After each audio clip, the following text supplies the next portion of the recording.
What's up, guys? Welcome to episode 3 of the MoJo MMA show. I'm your host, Mo, and this is my boy, Joe. Welcome back for another episode. Today, we're going to recap Nate Diaz loss to Jake Paul.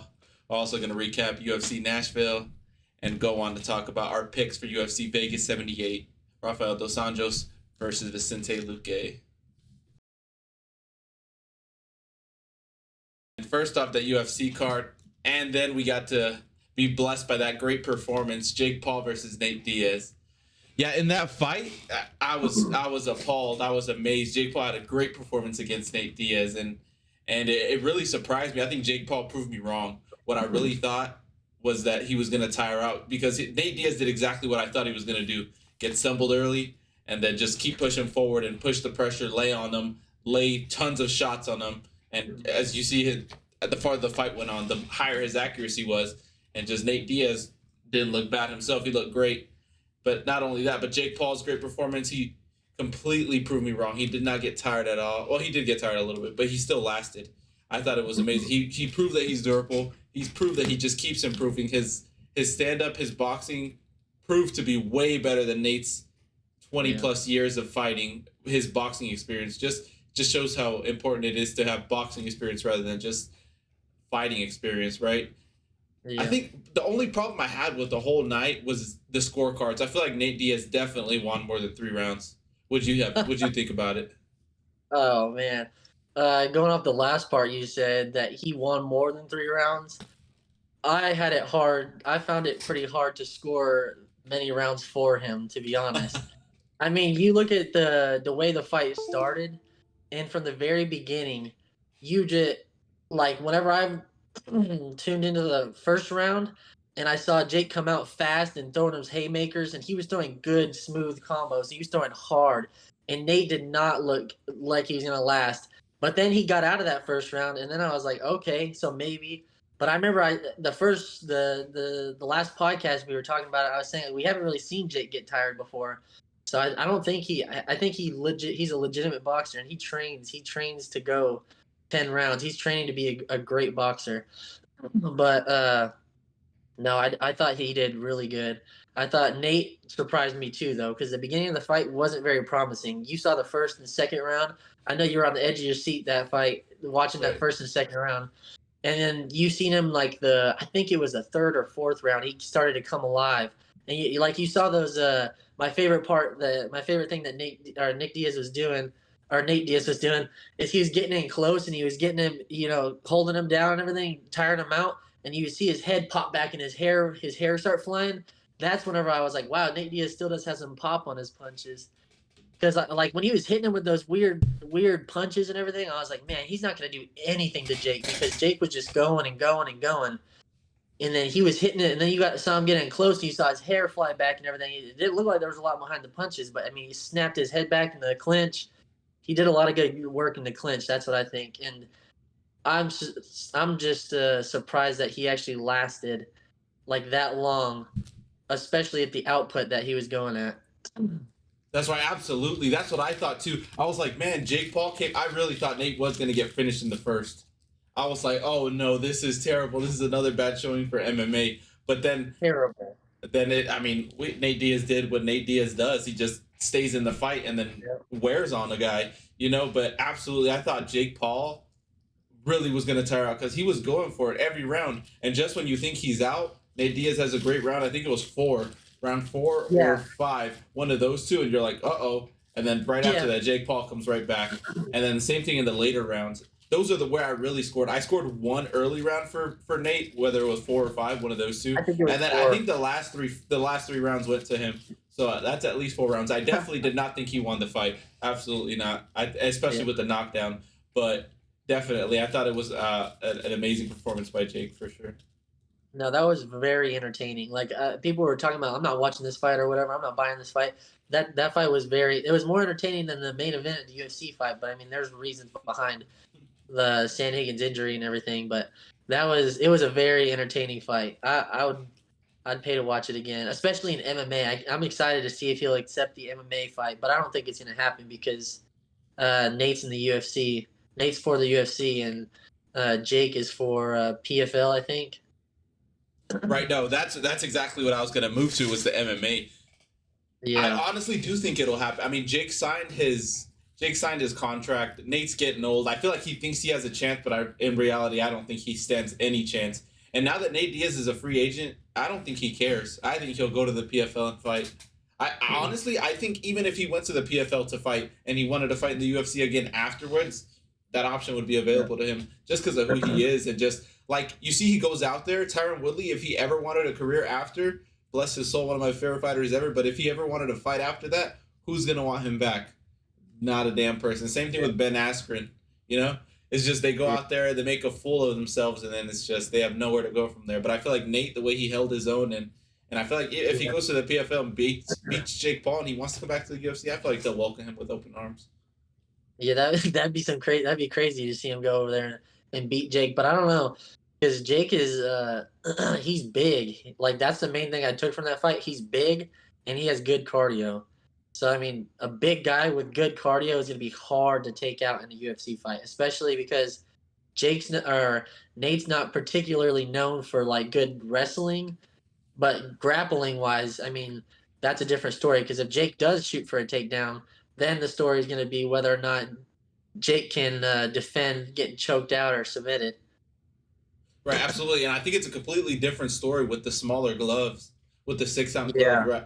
Yeah, rather than just the massive boxing gloves. Like, you'll feel those punches, those little punches, when the commentators will be like, he's not turning his knuckles, he's not doing this, he's not doing that. Yeah. I feel like maybe that can be true when it comes to boxing with the big gloves. But when those tiny gloves, it don't take much. It's just a whole bunch of fists coming through your face, you know? Yeah, that goes both ways, though. You saw when Nate got hit. That's right. He almost fell out of the ring. Right. Oh, yeah, absolutely. But it was more of an off-balance thing. But anyways, but I think we see it both ways. Like, we see Tyron Woodley, one of the best strikers in the UFC at a certain time, and then he comes over here and he looks like a fish out of water. But it goes the same both ways, because when it comes to boxers, you see boxers getting outboxed in the UFC just because there's so many other dimensions that come into it with the kicks, the wrestling, the grappling.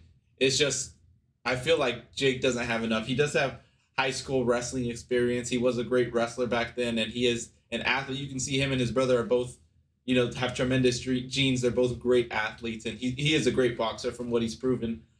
I think that it won't matter at the end of the day. I think Nate will crush him. Yeah, you know what they need is a fight to see who quits first. That's what I want Nate to be in.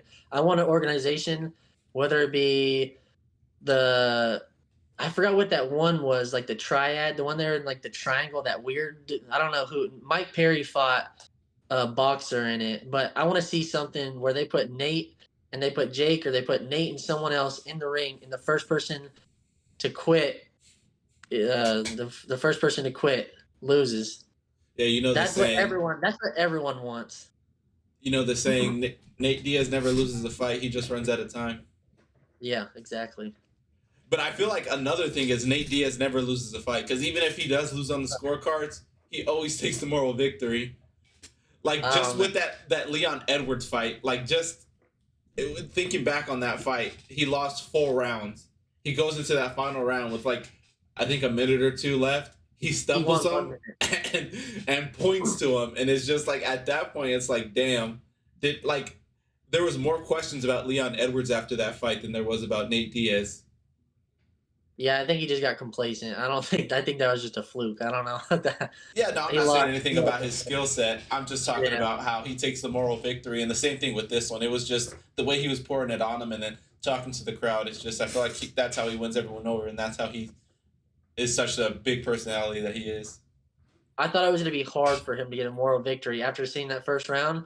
And then he started picking it up, and I was like, oh, thank God. This is a good fight. I like this. So it ended up being a really good fight. I loved that fight. All right, absolutely. I enjoyed it too, and I look forward to what Jake has going forward. I definitely think he is improving. Yeah. He's just looks good out there, and I hope to see what he can do soon. I don't know about the championship aspiration talks he has, but definitely I'll watch his boxing fights moving forward. All right, now let's get to the UFC, the MoJo MMA show. We'll talk about UFC Nashville's headliner. Sandhagen defeats Font unanimous. All 3 scorecards, 50-45. Dominant win. What'd you think about it? Actually, wait, let me preface it with this. Going into this fight, you had a chance to win $2,500 on a $20 bet on a three-leg parlay. On a 3-leg parlay, all props chosen. Got one done, got the next done, waiting on this one. We get a minute left in the fight, and he has a really tight submission. At one point, Rob Font even put his hand up ready to tap, and he doesn't. So go ahead and walk us through what you felt in that moment and how you felt throughout the entire fight. My feelings were so hurt that fight. He came out pretty sharp, and I was like, okay, and then he went for the takedown. And I knew he would go for the takedown because his last 2 fights, Chito Vera and his fight before that, I forget who he fought before that, but he was taking down every opponent. He had at least a couple takedowns his last few fights. So I was thinking, especially with Umar, he had to have been practicing his jiu-jitsu. So I thought his jiu-jitsu was going to be like sharp when going into this fight. And he went in there and he took him down the first round, and I thought it was promising. But then Rob Font is just a phenomenal all-around fighter. Because you seen like that, it was hard for him to pass his guard. Like he kept his knee up the whole time, and he couldn't pass it. And it almost seemed like Cory was kind of just coasting and winning the fight, and that's what all the fans thought, and that's what everyone thought. And then going into that 5th round, I was honestly just sitting there like, man, I mean, it was $20. I lost $20, but I don't even care. It's all right. But then there's like 2 minutes left maybe, and he locks up a Darce choke. Yeah. He locks up a Darce choke, and I'm like, oh my God, there's no way that he's gonna finish this choke right now. And then he got it. He started cinching it down and setting it up, and then he flipped him over, and I was like, oh my God, it's done. And I jumped up out of my seat, and I was like, dude, this is so done. And I was like, I can't wait, because there was a part in the last episode. I was like, I can't wait to come back on next time, $2,500 richer, to show you I proved you wrong. And I mean, it was so close to being over. And then Rob Font is just he's a maniac. I mean, he fought through that choke, and then he got out. And then come to find out after the fight, Cory Sandhagen was battling an issue with his elbow. He's talking about on Ariel Helwani. He was talking about he had some issues with his elbow in the fight, or coming into the fight, and then during the fight he did something to it, so he injured his elbow. So I mean, had he not gotten injured in the fight, or we'll see what ended up coming of the injury, but had he not got injured, you never know. You would have locked in that $2,500 deal with me. Yeah, for sure. Honestly, I think even though it wasn't an exciting fight, the only part in that had my heart racing was that one point when he almost got the sub, and not even just happy to see that he was going to win by sub, just that your entire bet was going to come true and I was going to be embarrassed up here. You had a pretty good night. But I think there's a lot of takeaways we can take from this fight. One, that Sandhagen's wrestling is legit, because it wasn't him pushing him up against the fence. It wasn't him forcing himself to try to get takedowns and Rob Font just having terrible takedown defense. It was Sandhagen doing legit, great timing, single legs, just perfect technique, take him to the ground and hold him there. And Rob Font was doing a great job. Anything that Sandhagen would try, he would defend.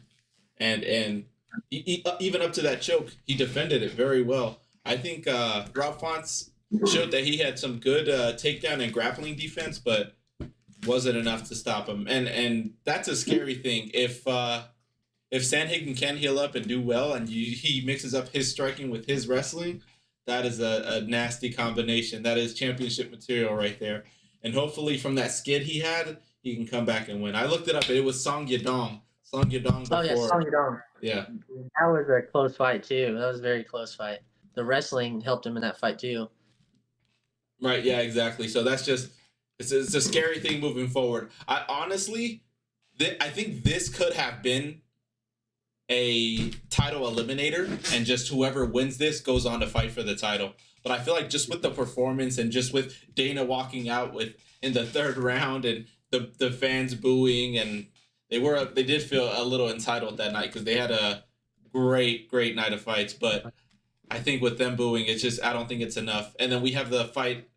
Chito Vera is going to be fighting Pedro Munoz. Yeah. Oh, yeah. And I feel like that one, if Chito can do a great showing, and then I think might be able to skip the line there. But then there's always Merab. say Oh yeah, Aljamain Sterling does defend, then he's always there. All right, but yeah. let's stick to this. Moving down to the co-main event, a dominant fight for Tatiana Suarez. She defeats Jessica Andrade by submission, a guillotine choke at 1 minute and 31 seconds of round number 2. Impressive, right? I mean, what more can you say? I think Jessica Andrade is a great submission. I'm not gonna say specialist, but I think she does have good jiu-jitsu and she submits other people. But I feel like the level that Tatiana Suarez is on, her with her wrestling, always being a wrestler, plus her boyfriend being Patchy Mix, she has a great camp behind her that's able to just do submissions. That's back-to-back submissions, right, for her. And yeah, I mean, she looks unstoppable. I mean, I would take her over the flyweight champ right now. I would take her over anyone in her division. I would take her in any of one in the above division with Alexa Grasso or Valentina Shevchenko. She just looks so good, stays undefeated, becomes 11-0. I think it was a great fight while it lasted. I had it going to a decision. Ultimately, is what I settled on, but I did want to go by submission, and that is how it ended. I thought Jessica Andrade would be a little bit better in the defense, but she wasn't. She lacked in. Yeah, I mean, great fight though. What did you think? Yeah, I thought she did what she was supposed to do. She came out there and she got the submission win, just like everyone thought she would. I thought Jessica Andrade, being a former champion and being that she has such a great resume, that she'd be able to go out there and stop the takedown, stuff the takedowns, possibly stuff the takedowns or get taken down a little bit, but stop her jiu-jitsu and the submission attempts. But I mean, it was Tatiana Suarez came to fight and she came ready. And that's what I was questioning coming into this fight, because she had what, a 3-year layoff coming into her last fight. So this is only her second fight back. And for her to come out there and submit Jessica Andrade, I mean, she just proved she made herself known. Yeah, made herself known as. I wouldn't be surprised if she was favored in every fight moving forward, including title challenges, because what she's done is so impressive, especially with a 3-year layoff. You expect a ring rust. You expect, some technique to drop off. You expect everyone else to get better while she's gone, and she just comes back and just runs through everyone else. I'm excited to see what she has next. If she hasn't earned a title shot, I mean, I'm scared for whoever she fights next. I'm sure that no one's going to want to fight her next. Right, absolutely. Next, we move to our prop that we called to a T. If me and him ever agree, I say bet on it. But Dustin Jacoby, wow, what a performance, what a shot. He beats Kennedy and Nzechukwu by TKO strikes. It was one shot, but then it led to strikes at 1 minute and 22 seconds into the very first round. And a lot of people, from what I heard, had a problem with the stoppage. How did you feel about it? I mean, because I had Dustin Jacoby by knockout, I was happy. But if you watch Kennedy's previous fights, he's been caught in nearly every single one of his fights and bounced back. Whenever I saw him get rocked like that, the only thing I could hope for Dustin Jacoby, being that I had bet for him, was for him to pounce on him as fast as he could and hit him whatever he could, like hammer fist as fast as he could. So the ref, like all those unanswered strikes, and that's what happened. He went out there, he dropped him. It looked like he dropped him with a straight jab, like a stiff jab. Right. It might have been followed by a right cross, but he dropped him with that stiff jab and he fell down. And then he just hit him. He just pounced on him. And I think that's what the referee saw. The referee saw him get hit like 15 times in a row, unanswered, so that he jumped in. But I mean, you never know with Kennedy, especially because he's been rocked worse than that against Carlos Ulberg. Right. He's been rocked by what's his face? I forget his name. He's been rocked in nearly every single one of his fights, and he's bounced back though. So it's hard to tell, but I mean, it was a good stoppage. It was a good fight. Yeah, absolutely. I mean, good fight for as long as it lasted, right? 1 minute and 50 seconds. Not much showing. It was looking like a pretty even fight up until that point, and then bam, that one shot plus the follow-up. I personally didn't have, even though it may be a little bias coming through, but I personally didn't have a problem with it just because it was one shot. He looked almost stiff, and then he was just covering here, and he was pouncing on him. But yeah, I mean, great showing for him. I don't think it means anything for him moving forward, but I think great knockout. Pretty sure he got a performance bonus, so that's awesome for him. All right, next we'll talk about Diego, the real deal, English letters on his chest Lopez beating Gavin Tucker by submission of an arm bar, a minute and 38 seconds of round 1. What a fight, huh? Yeah, this kid's got to be the fan favorite going forward in every single one of his fights. He comes. I mean, there's hard to compare him to anyone in the UFC that comes out ready to fight the way he does. He comes out there and he's not just looking to fight. He's coming out there for the finish every single fight. He'll throw up anything and everything to finish the fight, and that's perfect. He's gonna be a star. This kid's gonna be good. Absolutely. With the heart he showed in his previous fight against Movsar Evloev, with him being such an underdog, it's like it shows how much dog he had in him. And from the start of the fight, he was out there to finish him. I tossed in some late money for him to win by knockout. I was just so sure of it just looking at him.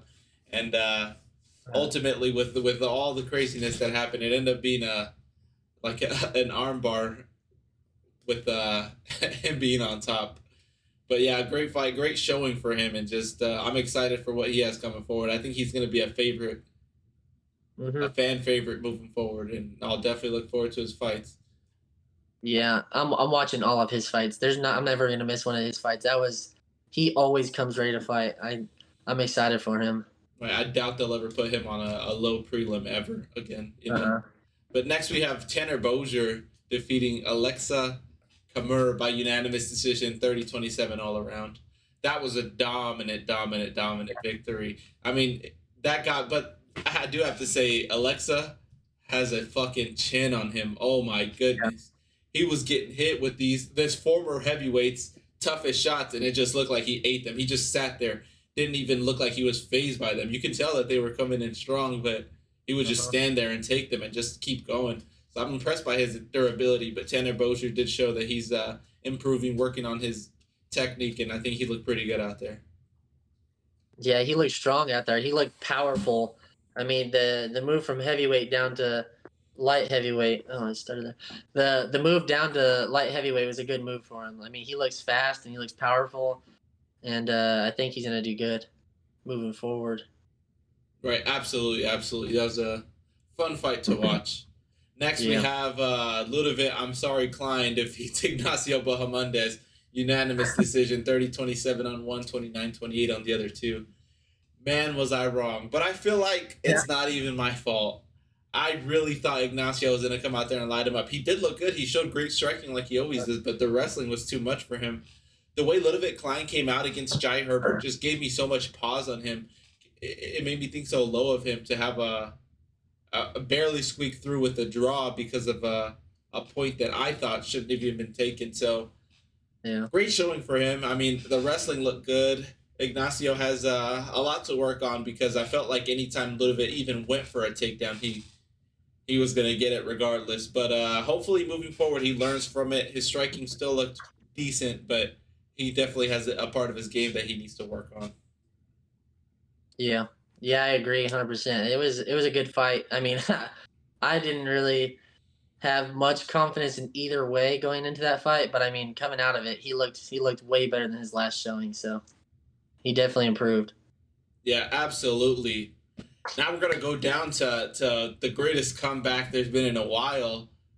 Carlston Harris defeats Jeremiah Wells by submission of an anaconda choke, 1 minute 50 into the round 3. I know you were feeling for Jeremiah Wells doing so well and then just getting caught in that. Yeah, I was surprised because you watched the first 2 rounds of that fight. Jeremiah Wells was landing good shots, really good shots. He's getting all of his takedowns. He landed 3 or 4 takedowns.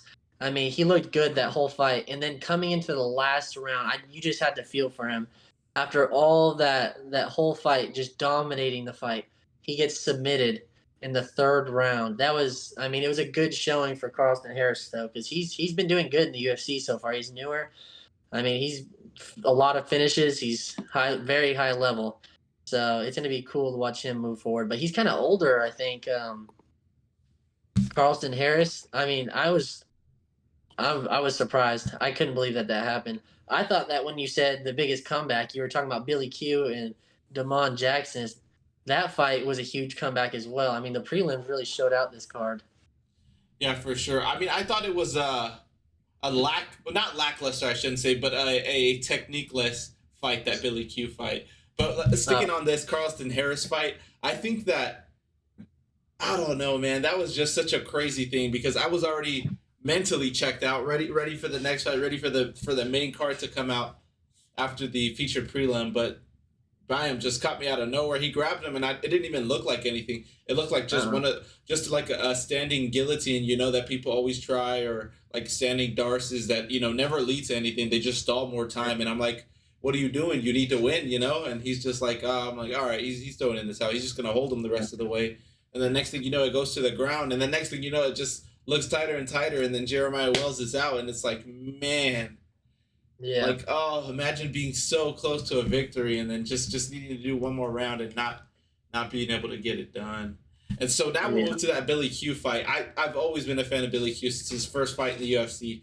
Watched every single one. He always comes to fight. He always gives a good performance, but their performances are very low in technique. I think he's always there to be caught.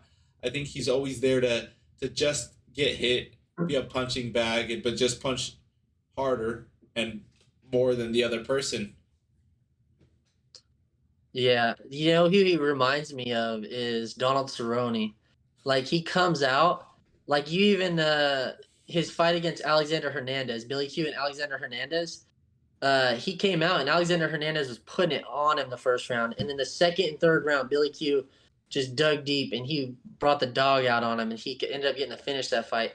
But I mean, that he reminds me of like Cowboy, how he kind of comes out like lackluster. I get he comes out a little slow and gets kind of hit a little bit, hit here and there, almost finished, and then comes out the second and third round and he's just alive.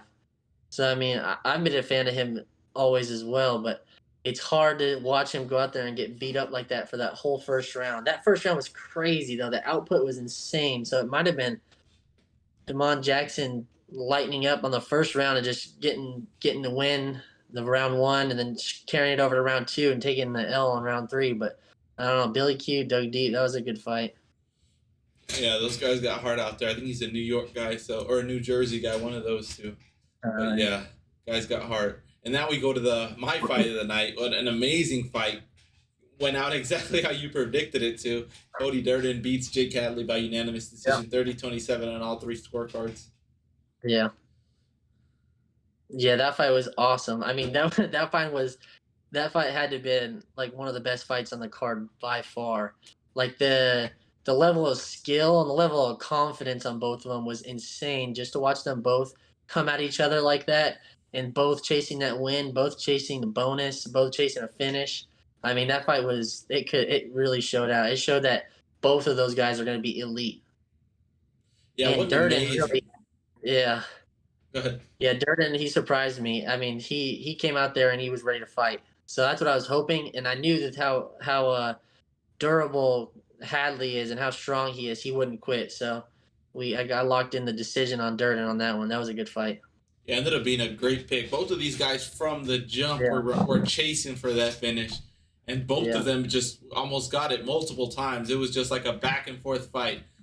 Hadley had him on the ground, and then bam, reversal. Durden's on top, and then it's just a dog fight the whole time, and that was a great fight to watch. Yeah, for sure. All right, now time for another apology. Sean Woodson defeats Dennis Bazooka by unanimous decision, 30-27 on all three scorecards. Man, I feel like he has a skill set. He was landed. Dennis Bazooka was. He was landing. He had a good, but I feel like the IQ was not there. When you think of a guy with long legs like Sean Woodson, just the weirdest, longest legs you've ever seen, you could just see that double leg takedown's not going to be there ever. Just with the way he would stand up straight and posture up against the cage, I was like, yeah, like, who's going to be able to take that down? You know what I mean? Only the elite of the elite. This guy's making his debut, doesn't have a great record, but I just thought that maybe being part of that Ray Longo, Aljamain Sterling, Marab coalition, I thought that would just mean something, and that they would guide him to the right win, but didn't end up happening. Sean Woodson did show some good striking out there, and wasn't a bad fight either. No, that fight was really good. I was impressed by Sean Woodson that fight. I mean, I predicted Sean Woodson would beat him. I thought Sean Woodson was going to knock him out, honestly. And then I seen him come out there, and you could tell that Bazookia, you could tell that he's got a lot of heart though, because he wasn't going to get finished that night.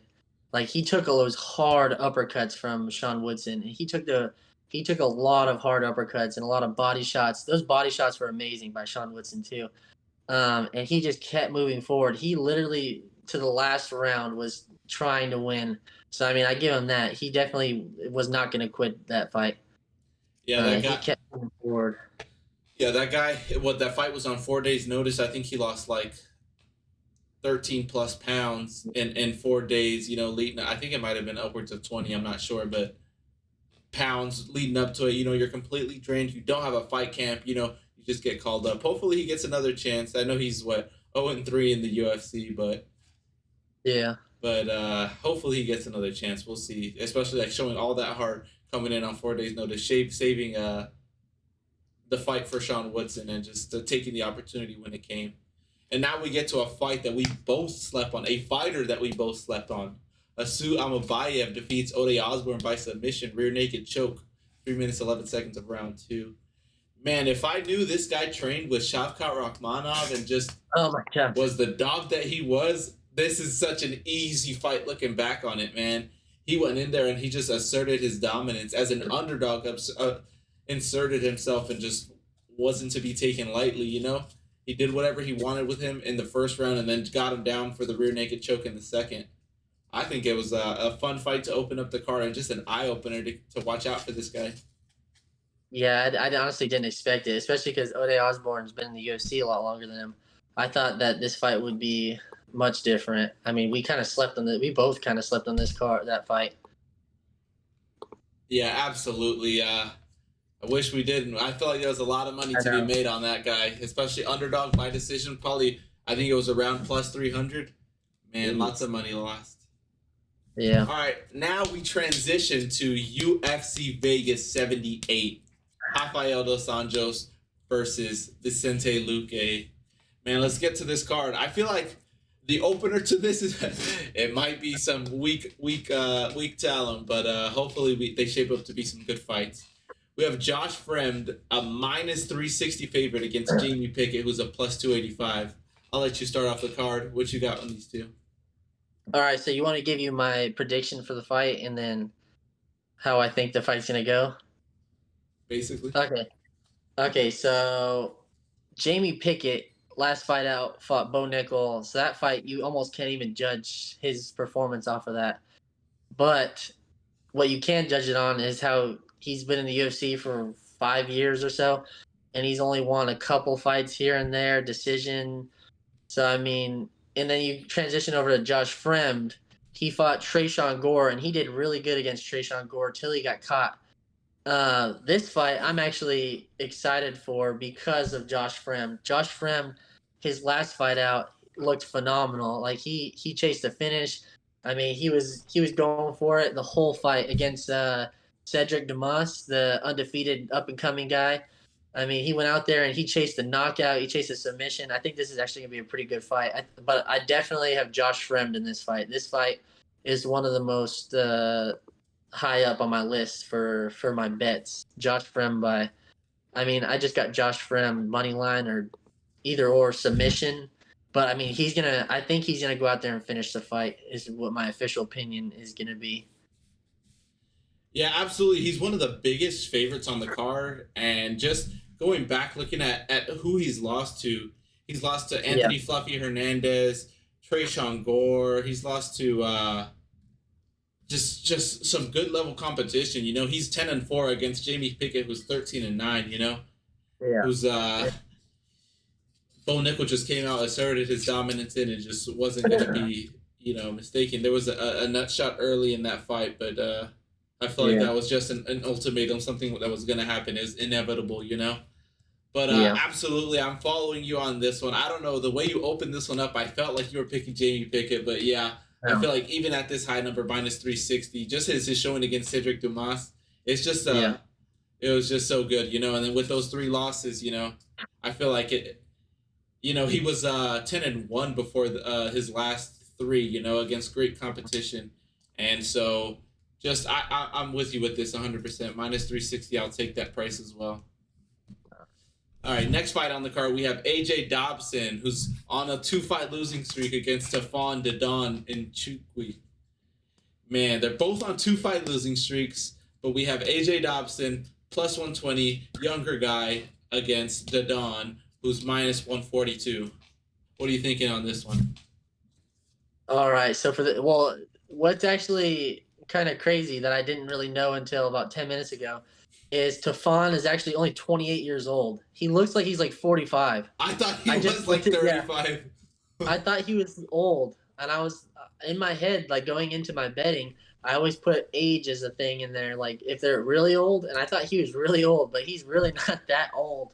But going back and watching AJ Dobson's previous fights, so his previous fights, he fought Armin Petrosian, who is a straight savage kickboxer, stand-up fighter.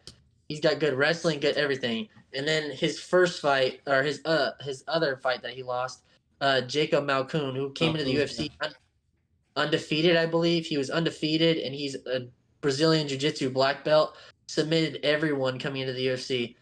So he's had a really hard coming to the UFC. And I think that this fight is going to be a good actual level fight for him. And one thing about Dobson is his combinations. Watching his previous fight against Armin and Jacob Malkoun, he won the first round of both of those fights. He came into those fights and won the first round with crisp, like clean striking. He had really good combos. He never puts himself in a bad position except for against really good wrestlers. And his cardio was kind of questionable his last fight. But this fight, I think that it's the perfect level for him. I think he's gonna prove himself, like stand out way above him this fight. And I think it's kind of crazy that he's the underdog, but I mean we'll see what happens to Saturday night. But I think that AJ Dobson is definitely gonna be able to get it done. Probably a decision win because he, like I said, he doesn't throw a lot of looping or crazy shots. He throws a lot of straight and clean combos. So I think it's gonna be a good stand-up fight, and he could take it to the ground if he wants to. Yeah, I think it's No, go ahead.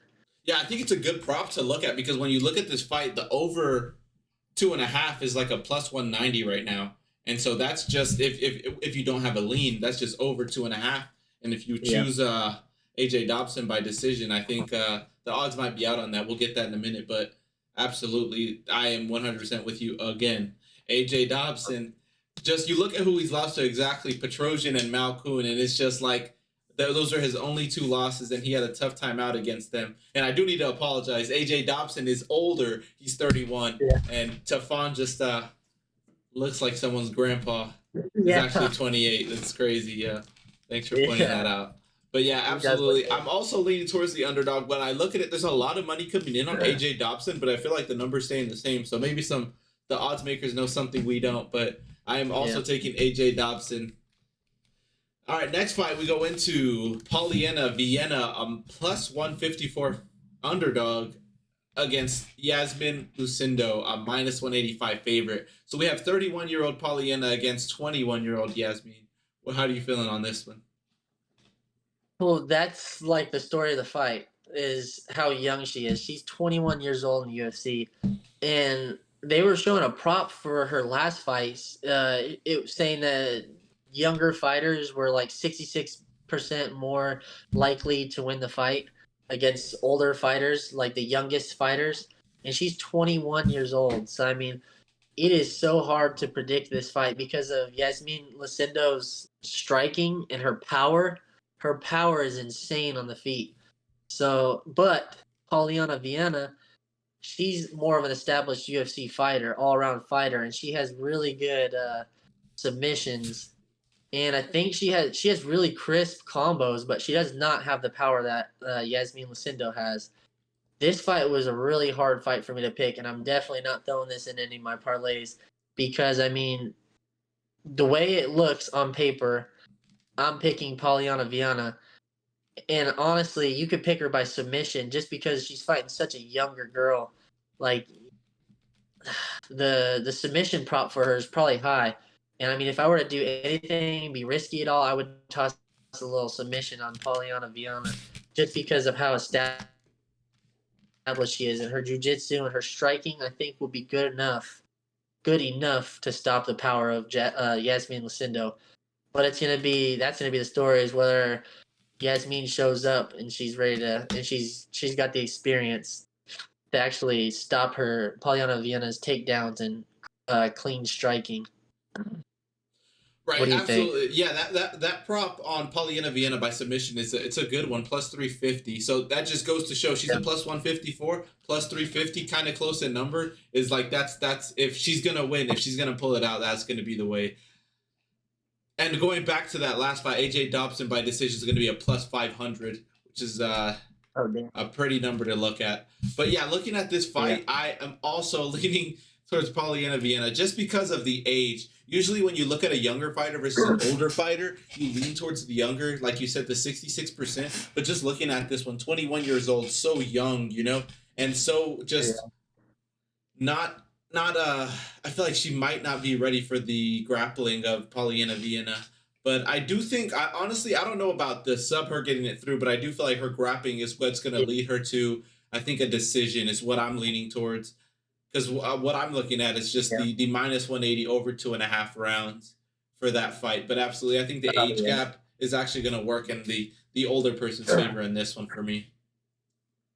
Yeah, that makes sense. Yeah, going to this next one, we have potential fight of the night on our hands. Khalil Roundtree Jr., a minus 180 favorite against Chris Dark Horse Dawkins, plus 150. How you feeling on this one? This one is it's a good one for sure. It's definitely has potential to be fight of the night. I'll tell you what I'm putting in there is that this fight does not go over. I think it's a round and a half. I don't think this fight goes over a round and a half. The story coming into this fight is going to be whether Khalil shows up ready to fight.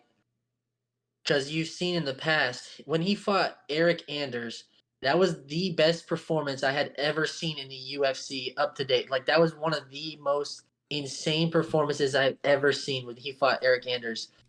His Muay Thai, and oh my God, it was amazing. Like, when I saw that fight, I was like, he's going to be the next champ for sure. Like, he's going to be the next 205 champ. He'll be the 185, the heavyweight champ, whatever he wants to be after that fight. And then he comes in and, like, he fights Dustin Jacoby. And I think Dustin Jacoby won the fight whenever they fought. But, I mean, he scraped by a split decision victory against Dustin Jacoby. But, I mean, his striking is such high level. But Chris Dawkins, on the other hand, I like Chris Dawkins a lot. I like him. I don't like this matchup for him, but I like him a lot. And coming to this fight, for Dawkins, it's do or die. It's going to be, because he's on a three-fight knockout skid. But, I mean, you look at who he's gotten knocked out by, and he's had some tough competition. And every single fight, he's had faster hands than his opponents. And if you look at the fights that he has won, the fighters he beat were kind of sitting ducks, like kind of just slower, heavyweights. And you watched the fight with Derek Lewis. He pieced Derek Lewis up a little bit. But, I mean, you're not going to avoid the right hand of Derek Lewis or anything of Derek Lewis, a knee, anything. So this fight was really hard for me to pick because I don't want to pick against Chris Dawkins. So I take that the fight does not go over 1.5 rounds. But since I have to pick someone, I really hope I'm wrong. I'm picking Khalil Roundtree on this one. Okay, we finally disagree. I feel like every point you hit on is 100% right. Derek Lewis, who, like, if that right hand is coming towards your face, there's nothing you can do. First round knockout, and then he fights. I think it was Curtis Blaze after that. Early into the second round, gets knocked out. Jairzinho Rosenstrike knocked out. But these guys are like that's what they do. Curtis Razor Blaze, Jairzinho Rosenstrike, like, he went on an absolute fucking tear, knocking everyone out. And then Derek Lewis, that's what he does, And just coming off of those 3 fights, I feel like this is a little bit of step down in power, but up in technique. Every time I think of Khalil Roundtree, I think back to the Eric Anders fight. It was right when he just came back from a trip from Thailand, and I was like, wow, this guy is he's coming for the title. He is 100% it. And then he comes into some decent competition, I guess. Dustin Jacoby, Carl Roberson, and Modestas Piskauskas is one thing I think of too when he kicked his knee out. Yeah. Yeah, that's just like but I mean, like I said, all those he showed good technique, but I mean, I don't think he has much power. So I feel like if someone gets someone out of there, I think Dawkins is gonna get Roundtree out of there early. But I think at this number, who he's lost to, I feel like this is it. This is his comeback because when he came to the UFC, he had so much hype. Yeah, he was the one knocking everyone out. But hopefully his chin's not gone. And one thing we haven't mentioned yet is this is him coming down to 205. This is his 205 debut, and we'll see you either completely lose your chin or you become a better fighter, like we just saw with Tanner Bozier came down and just looked better, and maybe that's what we see here. But Khalil Roundtree is not a Alexa, you know. So I mean, this is definitely going to be a good fight. Plus 150. I like Chris Dawkins there, and so I'm taking the underdog here, Chris Dawkins. Yeah, it's hard to say too because one thing that Chris Dawkins was good at in the heavyweight division is his speed. His speed and his combinations were incredible at heavyweight. Khalil at light heavyweight speed is insane as well. So it's going to be two fast, heavy-handed guys coming at each other. Both of these guys are Chris Dawkins is going out there for his life. He's going out there to win for everything. He has everything on the line to win this fight because who knows if he loses this fight? I'm sure he'll have another fight in the UFC, but I mean, this one is do or die for Chris Dawkins. So I hope you're right on this one. But Khalil's hand speed is going to be a problem for Chris Dawkins. I don't think he's going to be able to overcome it. I hope I'm wrong. Yeah, absolutely. And just what you're saying about this one is what I'm thinking about for the next one. We have Cub Swanson, one of my favorite fighters ever. Definitely, once getting into this sport, he was one of my favorite fighters. So, plus 190 underdog against Hakeem Dawodu. I'll tell you the way I'm leaning on this one. I think Hakeem Dawodu is going to get it done. He had the loss against Evloev, which is understandable. That guy's a fucking animal. He came back and beat Michael Trezano, who was on that tough season we watched. Yeah. He came out pretty good in there. And then the Julian Erosa fight, it looked like he got dominated. He definitely still looked good in it, but it just looked like Julian Erosa was too much for him. And Julian Erosa is not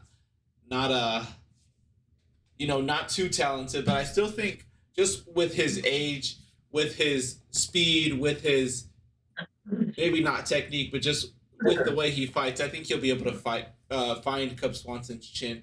And Cub Swanson just fought the beast Jonathan Martinez, and I just rewatched that fight, and man, it was sad. I did not enjoy watching it at all. Cub Swanson, it just looked like he wanted to quit from the beginning, but he wouldn't let himself quit. I felt like he would stay down a little longer than he needed to, and just was waiting for him to come in and get finished. So I mean, like you said in the last one, I hope I'm wrong. Cub Swanson did look pretty good. Lost to Burgos. He beat Crone Gracie, which who knows what that means because Crone hasn't been fighting. He knocked out Daniel Pineda, and then he loses to Darren Elkins. He beat Darren Elkins, but he lost to Giga Chikadze. Yeah. Oh man, looking at this fight, I really want to go Cub. Actually, before I give my pick, I'll let you break this down and I'll rethink my pick. Yeah, so I think that your breakdown's pretty good, but I mean, I thought you would pick Cub Swanson because I don't think Cub Swanson's washed up or anything because he beat Darren he knocked out Darren Elkins. His striking and everything, his training partners, he's got a good gym, he's got good training partners. He's got everything that it takes. It's just whether or not he could stop Hakeem, the young and up-and-coming fighter, from his stand-up. And I think it's going to be a stand-up fight, the whole fight. I think that it's most likely going to be a decision because I know Cub Swanson's not quitting. I know that Hakeem's not going to quit, and most of their losses are either by decision or, I guess, KO, with Cub Swanson getting KO'd by, I think, his last fight out. Yeah, he got KO'd. But that fight was – Jonathan Martinez is a savage, so – it's hard to judge the fight off of that, but that's his last fight. And then before that, he KO'd Darren Elkins is a savage too. So I'm leaning towards Hakeem, but I think that I don't hope that I'm wrong. I think I may be wrong on this one because I think that people are underestimating Cub Swanson, but I do think that Hakeem's going to keep it on the feet. And I think that it's going to be a point fight. I think it's going to be a decision for Hakeem. I have him in a parlay as my decision, Hakeem by decision. I think it's going to be a good stand-up point fight. And I think that Hakeem, with his range and his mix-up level of striking, I think that he'll be able to get it done. Yeah, that's what I'm ultimately going to go with, too. I just feel like with his speed, even in the Julian Erosa loss, it looked dominant, but he still looked fast. He still looked good. He still looked like he was in it, and he still was landing in that fight. And so I feel like if Cub gets caught with one of those, it's just not going to be, possible for him to stick in there with him getting older. And as much as you're wrong in the last one, I hope I'm wrong on that one. And I hope Cub can pull it out. But on the betting perspective, I'm going to take Hakeem after all. Yeah. Now we get to the main event. What a banger this one can shape up to be. Vicente Luque, coming off a brain bleed recently, is a minus 105 versus Rafael dos Anjos, a minus 115. I feel like the line's gotten closer lately. There's a lot of money coming in on Vicente Luque, but it's still close. 56% of all the money coming in is coming in on Luque, while 44% is coming in on RDA. I'll let you break this one down. So I think that a lot of people think this fight is it's so similar to the previous fight I just broke down. Rafael dos Anjos is older. He's 38. He's not super old. He's not like washed up by any means. You go back 1 year and you watch Rafael dos Anjos fight Renato Moicano, and you would think that he is elite, top level. And then next you go, the Renato Moicano fight was an insane performance for Rafael dos Anjos, like amazing for him to be able to go out there and do that to him, especially after seeing what Moicano's done after fighting him. He's an established guy. And I think Rafael dos Anjos he's a perfect image of a mixed martial artist. Like, he is good on the ground. He's good standing. He's technical in everything that he does. Technical jiu-jitsu, technical wrestling, technical defense. Everything he does is all technical. His last fight out, he fought Brian Barberena. He won by submission.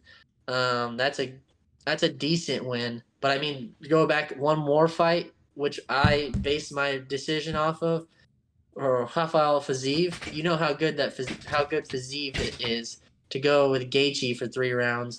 I mean, he's just a savage. But on the other hand, you have Vicente Luque. And what I didn't know about Vicente is he's only 31 years old. He started the UFC when I think he was 21 years old. He was so super young when he started the UFC. And now him coming into this fight after all these years and all these losses, he's only racked up his last fight was a loss to, I believe, Jeff Neal. It was Jeff Neal and then Bilal Muhammad. Bilal Muhammad is a title contender, one of the best, if not the best wrestler in the UFC. He goes out there and he wins fights. Jeff Neal is a savage.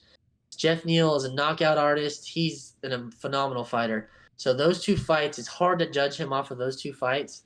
But coming into this fight, I think the thing that is going to stand out is that Rafael dos Anjos doesn't have super good knockout power. Like, he went 5 rounds with Renato Moicano hurt off of 2 weeks notice, and he stayed in there the whole fight. And I think that's the thing that's going to keep Vicente alive this fight, is the fact that his power and his submission defense and takedown defense and wrestling defense is going to help him overcome dos Anjos's his technique, I guess.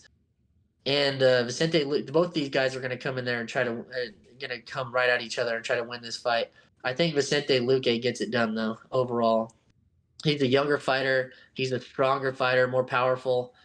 He's got a pretty decent reach on him now. I'm looking at it right now. He's got a 6-inch reach over Rafael dos Anjos. And then dos Anjos being 38 years old, I think Vicente Luque goes in there and gets it done. Yeah, I'm right with you, kid. I'm glad we disagreed on one fight. I feel like we've been, but I mean, we're winning money, so I can't complain about us being on the same person. Absolutely. I feel like Vicente Luque, you just look at who he's fought. It's all been tougher competition. Since the Tyron Woodley sub, he subbed Mike Chiesa before he was too washed. He beat just so many people along the way. And then I remember him I think he knocked out Nico Price back when he was some hot shit. Knocked out Randy Brown when he was some hot shit. So, I mean, just running into Bilal Muhammad, it's like Bilal did what he does, you know? Yeah. Super, like, you just look at him. He's huge for the 70-pound weight, 170-pound weight division. And just took him down and just mauled on him. And then Jeff Neal being the elite of the elite at 170, I think, and then he actually suffered a brain bleed in this one. This is his first fight back. It's been right around a year and 6 days since that happened. So hopefully he's healed up, ready to go. But I definitely have him in this one. I think he can make one more run for the title. Maybe he has more in him. He's only 31, but I think this is going to be another run to the title. I think RDA is an amazing fighter, like you said. All these years, he's just a UFC Hall of Famer in my eyes. But I mean, you look at the guys that he's been beating. Brian Barberina, who's just a journeyman. You know, lost to Rafael Fiziev, who's the elite of the elite. You know. But that was back when he was down at lightweight. He just came back up when he fought Brian Barberina. Before that, he beat Renato Moicano, who's looked good in his last fight, but just a journeyman, you know. He's not a Jeff Neal. You don't think? I don't know. We'll save that for another day. But yeah, and then around the same time, I think a little bit after Vicente Luque beat Mike Chiesa goes and beats Rafael dos Anjos. So I think Rafael dos Anjos is still a good guy. He's going to beat the guys he's supposed to beat, but not him, not Vicente Luque. I feel like I have such a strong lead towards Luque that I have him in every single one of my parlays. I have him. Yeah, he is my lock of the week, and at a good price too. He's not even favored against Rafael dos Anjos, but a number I really like that I'm staring at is Luque by decision that pays plus 500, and so I like that. That I really like that because RDA, I think I also want to put money on the over 4.5 rounds, which is at plus 110, because it's like, I don't see RDA being put away. And the same thing with Luque. I feel like if RDA is going to win, he's going to tire him down. He's going to wear on him. He's just going to beat him that way, but not that way. So yeah, I definitely am on Luque too. All right, but that's all the picks for UFC Vegas 78. Let's lean towards our parlays. We have a safe parlay and we have a long shot parlay. I don't have the numbers for one of mine, but I do have the numbers for the other. Would you like to go first, or do you want me to present? I'll go first with my safe parlay. So for my safe parlay, I got RDA versus Luque in there. I got no, I don't. I got Swanson versus Dawoodu. Okay, so that fight, I got that fight to go to the distance. This is my first leg of my safe parlay. Do you have the numbers? They're not accurate. Negative 105 to go the distance. I'll grab them if they're up here on this website. What you got? You said Dawoodu to go the distance? No, yeah, just a fight to go the distance. Minus 130 on here. Okay, yeah, so that's gone up some. So even at that, I kind of don't like that. But the fight to go the distance is a safe bet. I don't want to put Hakeem to win by decision in my safe bet, but I'll say fight to go the distance. And then I got Roundtree versus Dawkins. I got under 1.5 rounds because obviously both these guys are going to go out there and try to kill each other. I have a minus 175 on that. Yep, and then I got Fremd versus Pickett. I really wanted to take Fremd by submission, but I took Fremd by money line, which isn't too good. But I mean, I just threw it in there because I'm very confident in Fremd. Right. And then now for a controversial one to toss in there in my safe bet. This is a bit controversial. You have Isaac Dogarian versus Francis Marshall. This kid hasn't made it out of the first round in any of his pro fights or his amateur fights. He's knocked out or submitted all people he's fought in the first round. So for this one, I'm taking Dogarian by KO in my safe bet. Even though that's going to really set the bet over. Yeah, that we don't have the number for, but just already, just with taking Dogarian, that's a plus 752 without the knockout prop on it. So you can already imagine. I want to see what your long shot prop is. If this one right now before the KO prop is paying $85 on a $10 card. But I will say one thing that I'm gonna do on this one is I'm gonna do a smaller little parlay with that, but I'm also gonna do a Marshall by money line on that as well on a separate bet, just a shorter bet to say cover me, just in case that this kid is. I think he's legit. Watching his fights, I think he's legit. I think he's gonna go out there and knock him out. But Francis Marshall is a tough kid. But I mean, that's my safe bet. That's my safe bet. Go ahead and Isaac break this fight Dugarian. down. Nah, the Bulgarian Francis Marshall. Well, Francis Marshall's tough. I think he came off of the Contender Series, right? Francis Marshall. Yeah. And he looks good. His last few fights, he's looked really good. And he's fought.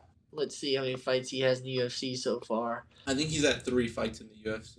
Okay, yeah. In his last fight out, he got decision by William Gomez.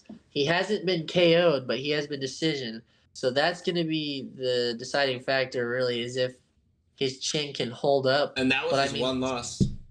Yeah, this kid that he's fighting, Isaac Dogarian, I think being that he's a young guy, I've been coming into the UFC, his first fight in the UFC, I think he's going to come out there and try to prove something in the first round. In the first round, he's going to come out there and explode. And I think that he gets it done by knockout. Yeah, for sure. I mean, when you sent me that message to look into this fight and him as the winner, I did look into it. I watched as many of their fights that was possible. I feel like in the Williams-Gomez fight, Francis Marshall, I feel like he started to quit towards the end. I feel like his heart wasn't in it in that. And it was really close fight. I feel like that one could have gone either way. I feel like if he would have just picked up the pace a little and had a little more pep in his step, he could have got that one done. But yeah, went back to go look at Isaac Dogarian. His record, I mean, amazing. What is he? 5-0, all finishes in the first round. Some rear naked chokes, some TKOs. I mean, very impressive. And then I dug even deeper, and he was a great wrestler at Kansas State, great high school wrestler. So this guy not only has wrestling, but has some punching power. Plus, he has submissions. So, I mean, he's looking good. But I did look back on his record, and it's a lot of negative guys. And if they're not negative, they're over 40. So that's the one thing that scares me. But looking at those fights, I did feel confident enough to put some money on him because he's just the way he showed he transitions from the wrestling to be able to take you down to finish you on top. He's very relentless on the top. Once he gets the top position, he doesn't wait for a perfect shot. He opens you up with punches. You know, he doesn't look for the opening. He makes the opening and just with that, I also do like Dogarian in this fight, but it's definitely going to be a good one. Francis Marshall definitely has some good straight punches that get through and land. So we haven't seen Dogarian's chin tested. He hasn't fought in a year and a half, and this is his debut. So definitely one fight to look out for. And since we're doing prelim fights, I also wanted to go ahead and break down Terrence McKinney versus Mike Breeden. Yeah. I feel like this is free money right here with Terrence McKinney. I mean, his stock has gone down just because of his 3 losses in a row. Yeah. And it's just, I mean, they've all been great guys, too. He just lost to a Serra-Longo guy and Nassim Sadikov, and just with the loss to Drew Dober, right? He lost to Drew Dober. Yeah. And, that was a close loss, though. I mean, he got rocked. I mean, Drew Dober got rocked that fight. Yeah, for sure. I feel like this one is just like a pick-me fight. Don't have the numbers for it yet. I do have that he's a minus 278, but of course, if you're going to play this, you have to play the knockout prop. And so as soon as that comes, expect some money on that. So yeah, with yours being said, I'll go ahead and get to my safe bet. It's not a ridiculous plus 10,000 for a safe lock. This is my lock. I feel so confident in this. I feel like you should throw some money on this. I have Vicente Luque money line, Terrence McKinney money line, and Marcus McGee money line. Just a safe bet to get you some money, free money, in my eyes. Hopefully, we'll see. But ultimately, that comes out to a plus 236. So a decent amount of change depending on how much you put on it. But that's my lock, like I said. Okay. I do have 2 risky bets. I think I'm leaning more towards this one over here. But let's get to your long shot bet. All right, my long shot bet last week. Remember my long shot bet last week almost hit $20 bet to win $2,500. Had Sandhagen not got hurt that fight, we would be sitting here at $2,500 richer. So my long shot bet this week: Isaac Dulgarian by KO. That's the first part. Oh, okay. I was like, that's less than your other one, but Then you move on to Vicente Luque, Rafael dos Santos. I got Vicente Luque by decision, and then I got Hakeem Dawodu by decision, and I don't know what the odds are on that total out so far. yeah, Because there was one other bet I wanted to toss in, and I didn't know. we're gonna get that out by Friday night. Friday night, we'll have all the picks on our Instagram, Facebook page, and possibly a breakdown on TikTok. So just look out for those if you're waiting on those. You want to get our official picks. Look out on those platforms.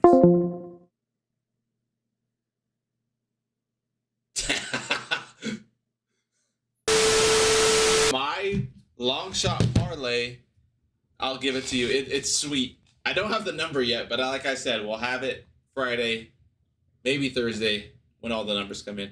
But I have Vicente Luque by decision, Terrence McKinney by knockout, and that's it. Oh, wow. I need some wins. And that's a plus 500 for Luque alone. So, I mean, it's going to be a pretty number.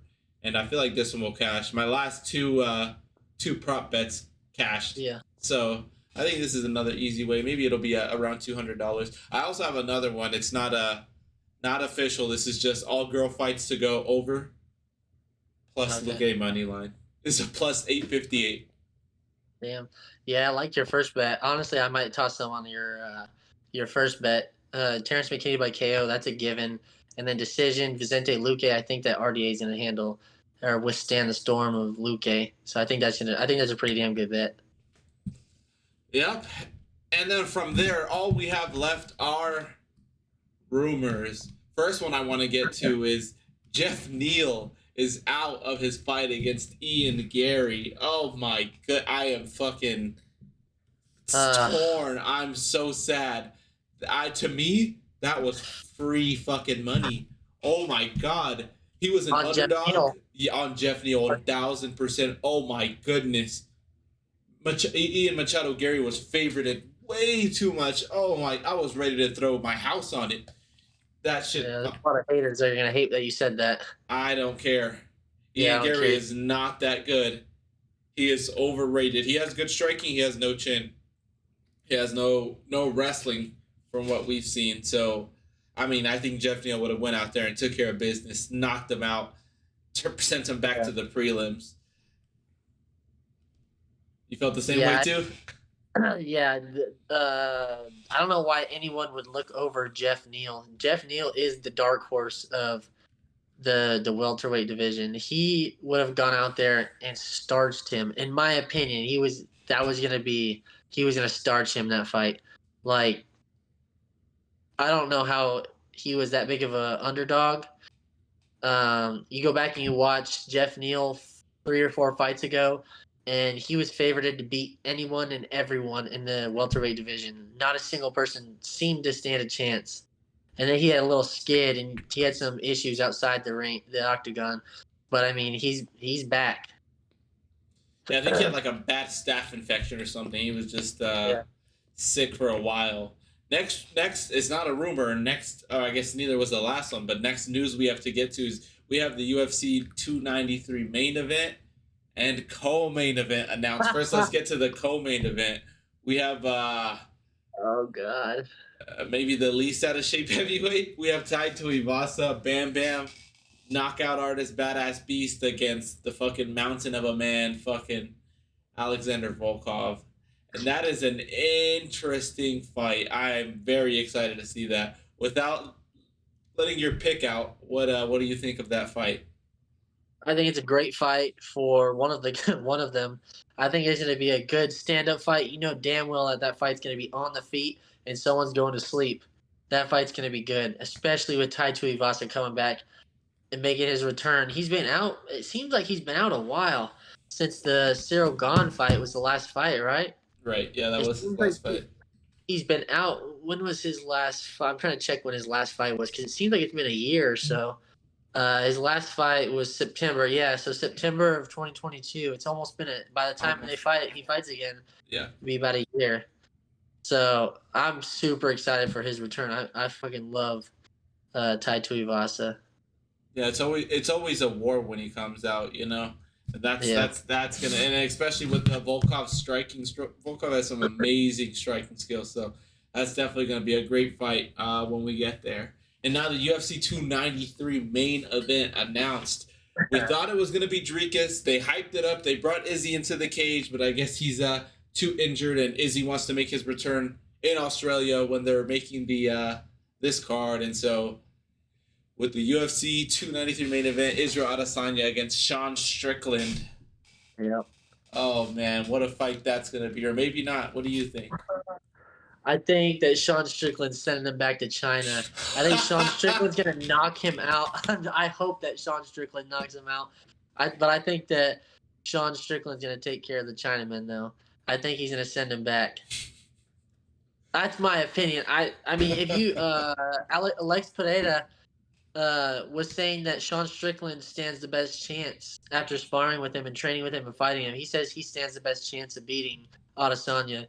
And it's so hard to predict that fight because Adesanya is elite on the feet, and what's his face? Sean Strickland is, I think, underrated on the feet. I think that people think that his slow style and his barely like small movements and lackadaisical like movements are like a weakness. But when he goes out there and Adesanya can't connect or hit him with anything, then it's going to be a problem because Strickland's going to keep moving forward and he's going to put the pressure on him. Hopefully he comes out there ready to fight and put the pressure on him, which I assume he's going to do. He's going to do the man dance with him. And I think Strickland takes the win on that one. That's not my prediction, no. I'll save that for later. Oh man, looking at this fight, it's just so crazy because he comes off a win off of unranked Imavov and comes in and fights for the title. I feel like Izzy and Aljamain Sterling are just on opposite sides of the UFC's love list because Israel Adesanya picks every single opponent, picks exactly when he wants to fight, and they give it to him no matter what it is. He's like, oh, I want Jared Cannonier. Here you go. Oh, I don't want to fight. I want to fight Dricus. Sure, we'll bump him up to fight Robert Whittaker. Oh, I want Sean Strickland now. And it's like he gets whatever he wants. Then we look at Aljamain Sterling. He fights back in, was it May? And then Sean O'Malley's like, I'm ready in August. And Dana's like, well, if Aljamain's not ready in August, we might have to do an interim title fight. Yeah. And it's like, damn, cuz he just fought, you know? And it was not like it was a quick fight. It was a decision against one of your favorite combat athletes of all time, Henry Cejudo, you know? So, I mean, definitely, I feel like we have so many good pay-per-views to come up that we have coming up. And this one's a rumor from what I heard is that they wanted Alex Pereira to headline against Yuri Prochazka on that Sydney card, but that they weren't going to be ready in time. So they ended up defaulting to Israel Adesanya, which probably stings. Yeah. Yeah. I'm not mad at it. I'm a little hesitant just because I don't want Sean Strickland to get his title shot off of short notice. I want him to come in there and be ready to win. And if he doesn't win, then we know what would happen. But if he goes in there, it's going to be a little bit controversial if he doesn't win because he took a short notice title fight in a different country. Where are they fighting? They're fighting in Australia and Sydney. Yeah, so I mean, I don't even know how Strickland's going to get his visa approved and all that to go over there or whatever. Apparently they're having trouble. That's what the word was a while back, is that he was having trouble getting being able to go over there. Yeah, well, we have a little while till then. I'm sure they'll figure it out. And if but not, I mean, who knows? Sean Strickland's gonna be the home fighter anyways, because Adesanya fights out of China. So China, I mean, Pereira and New Zealand. Yeah, well, Florida. He fights out of China.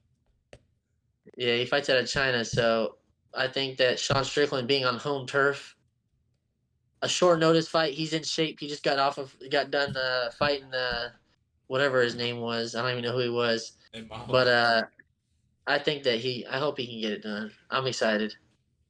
Yeah, when I look at the two Seans, I think one definitely stands a chance over the other one. What? Oh Absolutely. no. Absolutely. But I like Sean's. yeah, I mean, those are some. I think we have amazing, especially pay-per-views to look forward to. 292 coming up. Is it next week already? Wow. 294, 295. Just all these cards just look amazing. Yeah. 294, just looking forward at it. I am excited. And then 295, you already know. Stipe and Jones. So, I mean, what a great year. And I think we'll see how our betting goes.